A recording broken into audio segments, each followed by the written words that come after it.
NMAX B1 Logitech issue. Alright.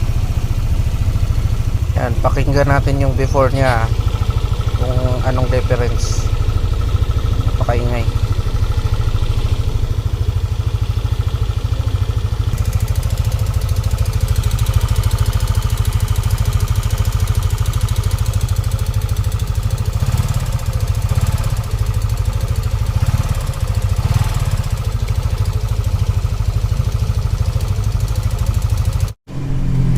Ito na nga,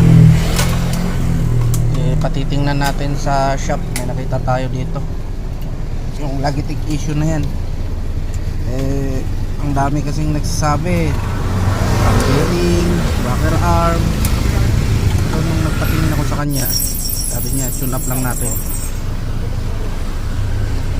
Ayan, tapos sinabay ko rin yung aking bell, pinaretrove ko na para isahan na lang. Ito lang yan sa Project M Motor Parts. Ito lang yan, oh. Alookan lang yan, patagos ng Valenzuela. Yan, tinatanggal nila. Dami ko lang tanggalin dito sa ano, bago makita yung rocker arm.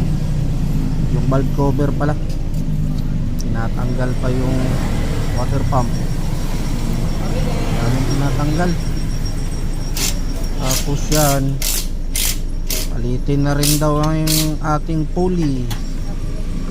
Kaya pala malagis-listik, lagiskis yung tunog pulley. Wala pa na ipalit ng ano, papalinis. Yan, nakita na, i-tune up nila yan. Pati tangke, oh, tanggal.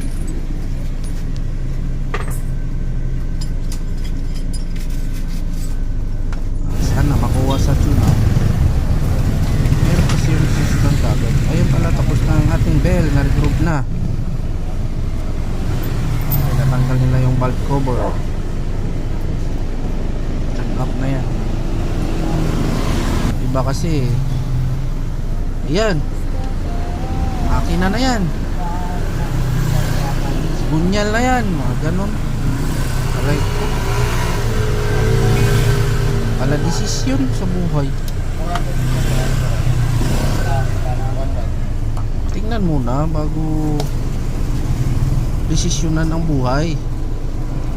Check ba? Yan, tune up na.